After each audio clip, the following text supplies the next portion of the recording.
Hi friends! 10 நாள்ல எப்படி ஒரு பெர்ஃபெக்ட்டான ப்ளவுஸ் நம்ம கத்துக்கலான்றத நம்ம பார்க்க போறோம். புதுசா கத்துக்கிறவங்க கூட 10 நாள்ல எந்த தப்புமே இல்லாம செமையா பெர்ஃபெக்ட்டா ப்ளவுஸ் கத்துக்கலாம். இத நான் 10 நாள் வீடியோவா போட்டிருக்கேன். நீங்க டெய்லி அத வாட்ச் பண்ணீங்கன்னா, நீங்களும் பெர்ஃபெக்ட்டா ப்ளவுஸ் கத்துக்கலாம். நீங்க ஒரு மாசக்கணக்கா கிளாஸ் போய் கத்துக்கிறத விட 10 நாள்ல செமையா நீங்க கத்துக்கலாம். நல்லா ஷார்ப்பா நல்லா கட் பண்ற மாரி ஒரு கத்திரிக்கோலு எடுத்துக்கங்க. கத்திரிக்கோல் ரொம்பவே முக்கியம். அது கொஞ்சம் ஏட்டிக்கு மூட்டியா வெட்டுச்சுன்னா, நம்மளுக்கு அளவுகள்லாம் மாறிடும். அதனால நல்ல கத்திரிக்கோலா ஃபர்ஸ்ட்டு ஒண்ணு வாங்கிக்கங்க. அடுத்ததா ஸ்கேலு. ஸ்கேல் ப்ளவுஸ்க்கு ரொம்பவே முக்கியம். மடிச்சு அடிக்கிறதுக்குலாம் நம்ம ஸ்கேல் வச்சு வரைஞ்சா தான் நீட்டா வரும். இது ஒரு 1 1/2 இன்ச்சு ஸ்கேலு. 1 1/2 இன்ச்சு ஸ்கேல் வாங்கிட்டீங்கன்னா, நீங்க ப்ளவுஸ் கீழ மடிச்சு அடிக்கிறதுக்குலாம் நம்ம 1 1/2 இன்ச்சுக்கு மார்க் பண்றதுக்கு ரொம்பவே ஈஸியா இருக்கும். அப்புறம் யூசுவலா நம்மளுக்கு ஒரு இன்ச் டேப்பு இதுல எல்லார்ட்டயும் இருக்கும். அது வாங்கிக்கங்க. அடுத்து இந்த மாரி ஒரு கேவ் ஸ்கேலு. வளைவு போடுறதுக்குலாம் இந்த மாரி ஸ்கேல் கிடைக்கும். இது ஒரு ரூ. 30 தான். இது ரொம்பவே முக்கியம் புதுசா கத்துக்கிறவங்களுக்கு. புதுசா கத்துக்கிறவங்க கட் பண்றதுலலாம் தைக்கிறது எல்லாம் கொஞ்சம் பெர்ஃபெக்ட்டா பண்ணிருவாங்க. பட் அந்த வளைவுகள் வரையிறது தான் கொஞ்சம் அவங்களுக்கு கஷ்டமா இருக்கும். அந்த வளைவே கொஞ்சம் மாத்திட்டோம்னா, அந்த இடத்துல ஒரு சுருக்கம் வர்றது அதெல்லாம் நமக்கு வரும். நம்ம அந்த சுருக்கத்த நம்ம என்ன நெனச்சுப்போம், நமக்கு சரியா கட் பண்ண வரல, தைக்க வரல அப்படின்னு நெனச்சுப்போம். அதுக்கு காரணம் நம்ம வரையறது தான். அதுக்காக இந்த ஸ்கேல் வாங்கி வச்சுக்கோங்க. ஒரு ரூ. 20 தான் வரும். அடுத்ததா இந்த மாரி சாக் பீஸ் ஒண்ணு வாங்கி வச்சுக்கோங்க. இதுக்கு நம்ம எல்லாரும் டிசி தானே வாங்க சொல்லுவாங்க. இது ஏன் நம்ம ஏன் சாக் பீஸ் சொல்றோம் அப்படின்னா, சாக் பீஸ்ல எல்லாருக்குமே வரையறதுக்கு ஈஸியா வரும். டிசி புதுசா கத்துக்கிறவங்களுக்கு அது ஒரு சோப்பு கட்டி மாரி இருக்கும். அத ஹேண்டில் பண்றது கஷ்டமா இருக்கும். சாக் பீஸ்னா யார் வேணாலும் நம்ம ஈஸியா வரையறதுக்கு அது ஈஸியா இருக்கும். அதனால தான் நமக்கு வளைவுகள் வரையறது எல்லாமே சாக் பீஸ்னா நம்ம ஈஸியா போட்டுறலான்றதுக்காக தான் நான் சாக் பீஸ் சொல்றேன். அப்படி இல்ல எனக்கு ப்ளவுஸ் தவிர மத்த எல்லாம் கட் பண்ண தெரியும். அப்படி எனக்கு டிசி ஹேண்டில் பண்ண தெரியும்னா, நீங்க டிசியே வாங்கிக்கலாம். அடுத்ததா நியூஸ் பேப்பர் ஒரு 4, 5 நியூஸ் பேப்பர் எடுத்து வச்சுக்கோங்க. நான் நியூஸ் பேப்பர்ல உங்களுக்கு வரைஞ்சு காட்டுனா தெரியாதுன்றதுக்காக, நான் ஒயிட் கலர் பேப்பர் ஒட்டி வச்சிருக்கேன். 2, 3 போட்டு லென்த் பத்தாதுன்னு. நீங்க 4, 5 நியூஸ் பேப்பர் வச்சுக்கோங்க. ஏன்னா நீங்க புதுசா கத்துக்கிறீங்கன்னா 4, 5 டைம் வெட்டி பார்க்கணும். அதுக்கப்புறமா தான் உங்களுக்கு கை வரும். அதனால 4, 5 நியூஸ் பேப்பர் கண்டிப்பா எடுத்து வச்சுக்கோங்க. நியூஸ் பேப்பர்ல வரையறதுக்கு ஏதாவது பேனா இல்லாட்டி ஸ்கெட்ச் எடுத்துக்கோங்க. நான் வீடியோல தெரியறதுக்காக தான் மார்க்கர் எடுத்திருக்கேன். அது வச்சுக்கோங்க. ஏன்னா நம்மளுக்கு பேப்பர்லலாம் சாக் பீஸ்லாம் வச்சுட்டு வரைஞ்சா சரியா இருக்காது. அதனால நீங்க ஒரு பென் எடுத்துக்கோங்க. அதுக்கப்புறமா முக்கியமான விஷயம் நீங்க புதுசா கத்துக்கிறீங்க, கிளாத் வேஸ்ட் ஆயிடும்ன்ற பார்க்காம, ஒரு லைனிங் கிளாத் ஒரு 1 மீட்டர்ல வாங்கிக்கங்க. லைனிங்ல நீங்க ஃபோல்ட் பண்றதுக்கு, மடக்கிறதுக்குலாம் ரொம்பவே ஈஸியா இருக்கும். நீங்க கட் பண்றதுக்கும் ஈஸியா இருக்கும். தைக்கிறதுக்கும் ரொம்பவே ஈஸியா இருக்கும். அப்படி இல்ல, நான் பேப்பர்ல கட் பண்ணிட்டு நல்லா கான்ஃபிடென்ட்டா இருந்தீங்கன்னா, நீங்க ப்ளவுஸ் பீஸே 1 மீட்டர் வாங்கிக்கலாம். அப்படி இல்லாம கிளாத் வேஸ்ட் ஆயிடும்ன்றதுக்காக இந்த ரேசன் வேஷ்டி அதெல்லாம் நீங்க எடுத்தீங்கன்னா, அது நமக்கு சரியா வராது. நம்ம ஒரு பக்கம் மடிச்சா, அது ஒரு பக்கம் மடியும். நம்ம கட் பண்ணாலும் அது ஒரு மாரி வலு வலுன்ட்டு போயிட்டுருக்கும். அப்புறம் நீங்க புதுசா தைக்கிறவங்க அது கண்டிப்பா அளவுகள் மாறும்.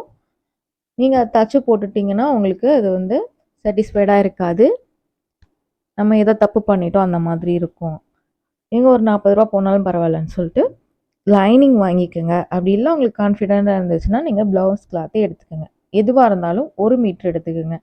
நீங்க சின்ன சைஸ் 32, 30 சைஸ் உள்ளவங்களா இருந்தாலும் 1 மீட்டர் எடுத்துக்கங்க. நான் புதுசா கத்துக்கிறவங்களுக்கு அங்கங்க கிளாத் வேஸ்ட் ஆனாலும், நீங்க கத்துக்கிறதுக்கு ஈஸியா இருக்கும். அதனால நீங்க 1 மீட்டர் கிளாத்த கண்டிப்பா வாங்கிக்கங்க.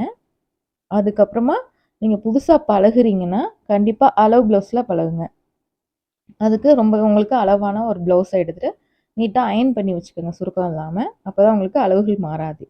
உங்களுக்கு அளவான ப்ளவுஸா இருக்கணும், சுருக்கம் இல்லாம இந்த மாரி அயர்ன் பண்ணி வச்சுக்கோங்க. எப்பவும் நீங்க புதுசா கத்துக்கிறீங்கன்னா, அளவெடுத்து கத்துக்கிறது வேண்டாம். ஒரு அளவு ப்ளவுஸ் வச்சு கத்துக்கிறது தான் நல்லது.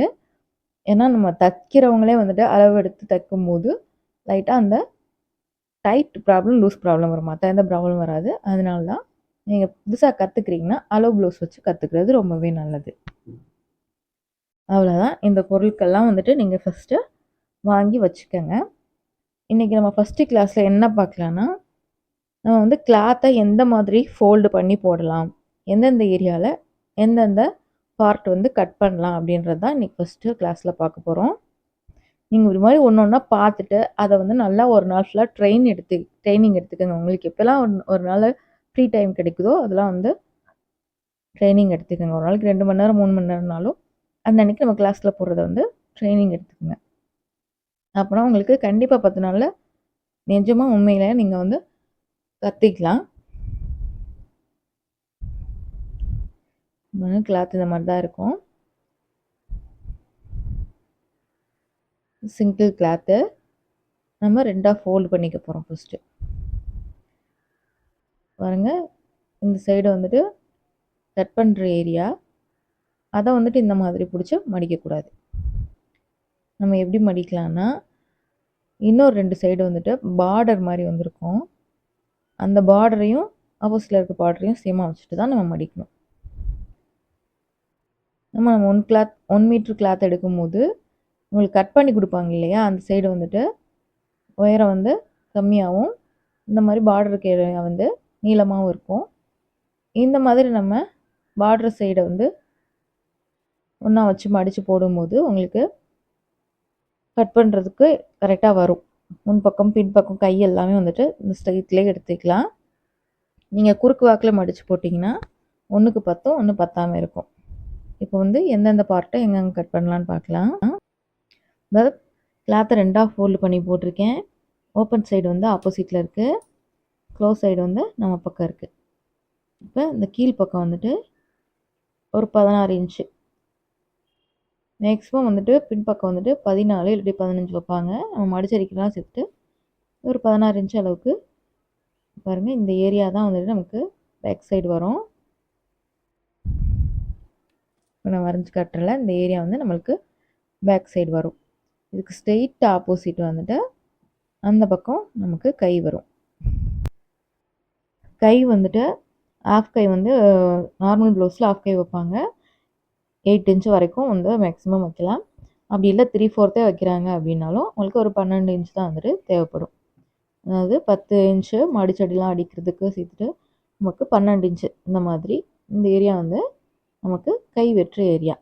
இதுக்கு சென்டரில் இருக்க ஏரியா தான் நம்ம வந்து முன்பக்கம் வந்து வெட்டுவோம். பாருங்கள், கை பேக் சைடு இவ்வளோ வந்துருச்சு, கை இவ்வளோ வந்துருச்சு. நமக்கு இவ்வளோ தான் ஃப்ரெண்டு அப்படின்னு நினைக்கக்கூடாது. இந்த சைடு வந்து நம்ம பின்பக்கத்துக்கு வந்து ஆம்ஹோல்லாம் எடுக்கிறோம் இல்லைங்களா, அதுவும் சேர்த்து தான் நமக்கு கிளாத் எக்ஸ்ட்ராவாக இருக்கும். அது நமக்கு தாராளமாக முன்பக்கத்துக்கு போதும். இந்த ஏரியா எல்லாமே நமக்கு முன்பக்கத்துக்கு யூஸ் ஆகும். இந்த ஏரியா நமக்கு ஃப்ரண்ட் சைடு வர்ற ஏரியா. இப்போ நம்ம பின்பக்கம் வெட்டியிருக்கோம் இல்லையா, அதுக்கு சைடில் இந்த மாதிரி கிளாத் இருக்கும். இந்த ஏரியாவில் நம்ம வந்து தாராளமாக பட்டிக்கு எடுத்துக்கலாம். ரொம்ப நல்லா பெருசாகவே இந்த ஏரியாவில் கிளாத் இருக்கும், அது நமக்கு பட்டிக்கு எடுத்துக்கலாம். அதுக்கப்புறம் இப்போ நெக்கு வந்து நம்ம இந்த மாதிரி வெட்டியிருக்கோம். இந்த ஏரியா நம்ம நெக்கு வெட்டின ஏரியா. அதுக்கப்புறமா நம்ம கை வந்து இப்படி வளைச்சி விட்டோம்ல, இங்கே இருக்க ஏரியா. அப்புறம் ஃப்ரண்ட் சைடு வெட்டிட்டோம்னா அதுக்கு கீழே இருக்க ஏரியா. இது எல்லாமே வந்து நமக்கு மிச்சம் இருக்க கிளாத் தான். நம்ம இந்த நெக் வர ஏரியாவில் வந்து கொக்கி பட்டி, வி பட்டி இது ரெண்டுக்குமே வந்து தாராளமாக வந்து இதை யூஸ் பண்ணிக்கலாம். அதுக்கப்புறமா இந்த ஏரியாலாம் வந்துட்டு மிச்சமாக இருக்கும். பாருங்கள், இங்கேருந்து நமக்கு அப்படியே வந்துட்டு நமக்கு ஃப்ரண்ட் சைடு வந்து இப்படி வெட்டிட்டோன்னா கீழே இருக்க ஏரியாவும் வந்துட்டு மிச்சமாக இருக்கும். இந்த ஏரியாலாம் வந்துட்டு நமக்கு இடுப்பு பட்டிக்கு இன்னொரு கிளாத் எடுக்கிறதுக்கும் கிராஸ் பீசஸ் எடுக்கிறதுக்கும் வந்து நம்ம தாராளமாக யூஸ் பண்ணிக்கலாம். அவ்வளோதான், எது எங்கே எடுக்கலாம்னு சொல்லிட்டு பார்த்தோம். ரீகேப் பார்க்கலாம். இந்த மாதிரி ஓப்பன் சைடு வந்து ஆப்போசிட் வச்சுட்டு க்ளோஸ் சைடு நம்ம பக்கம் வர மாதிரி வச்சுக்கலாம். இந்த மாதிரி கீழே வர்ற ஏரியா வந்து நம்ம பேக் சைடுக்காக எடுத்துக்கலாம். ஸ்ட்ரெயிட் ஆப்போசிட் வந்து நம்ம கைக்கு எடுத்துக்க போகிறோம். இதுக்கு ரெண்டுக்கும் இடையில இந்த மாதிரி கொஞ்சம் எக்ஸஸாக கிளாத் இருக்க ஏரியா வந்துட்டு நம்ம ஃப்ரண்ட் சைடுக்கு கட் பண்ணிக்க போகிறோம். பேக் சைடு கட் பண்ண ஓரத்தில் இருக்க ஏரியா வந்து நம்ம பட்டிக்கு எடுத்துக்க போகிறோம்.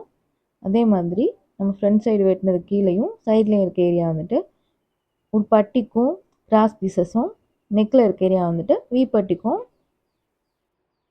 ஓகே பட்டிக்கும் வச்சுக்க போகிறோம். அவ்வளோதான். நம்ம கிளாத்தில் வந்துட்டு எந்தெந்த ஏரியாவில் எது எது எடுக்கலாம்னு சொல்லிட்டு பார்த்தோம். இதை நீங்கள் வந்து ஒரு கிளாத் எடுத்து வச்சுட்டு நல்லா வந்துட்டு அதே மாதிரி போட்டு போட்டு பாருங்கள். நம்ம நெக்ஸ்ட் வீடியோவில் வந்துட்டு பேக் சைடு வந்து எப்படி கட் பண்ணலாம்னு பார்க்கலாம். இந்த வீடியோ உங்களுக்கு யூஸ்ஃபுல்லாக இருந்துச்சுன்னா நம்ம வீடியோக்கு ப்ளீஸ் ஒரு லைக் பண்ணுங்கள். அப்போ தான் எனக்கு ஒரு என்கரேஜிங்காக இருக்கும். நம்ம சேனலுக்கு ஒரு சப்போர்ட்டிவாக இருக்கும்.